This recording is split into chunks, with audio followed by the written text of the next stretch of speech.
So a Colorado professor has been doing a bit of reading recently, and shocker, it's a Michelle Obama book.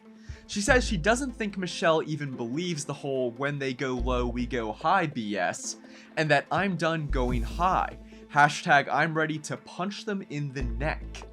Looks like we might have another budding Yvette Falarka on our hands, lads. Let's check it out.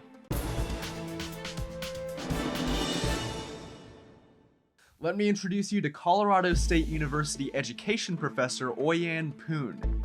Oyan made that rather cryptic tweet I just showed you about punching people in the neck.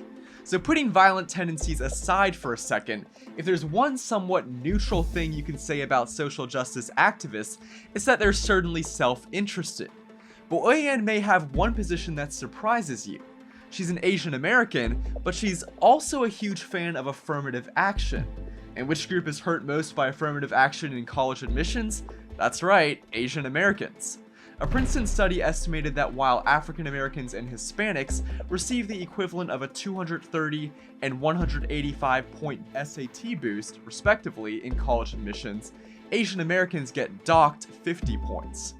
I'm guessing that white students, who generally score better than black and Hispanic students but worse than Asians, are somewhere in between with the point compensation. And maybe that's why Oyan supports it. Sure, affirmative action might hurt Asians, but it also hurts whites.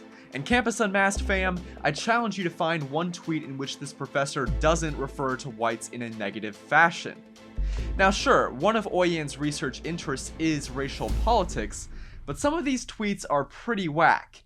Here's the professor soliciting advice on how to defend to an editor her choice to capitalize black while lowercasing white. Here she is complaining about racial diversity in GIFs, worried that she's gonna get heat for using black ones. And here's one in which she defends a lady who got banned from Tinder after stipulating in her profile that she doesn't date white men. I can't help but wonder if she'd be okay if people did that for any other race or gender. For Campus Unmasked, I'm Rob Shimshock. If you like this video and support our mission, please make sure to comment and subscribe. If something happens on your campus and you'd like us to investigate, send us details using the form on campusunmasked.com.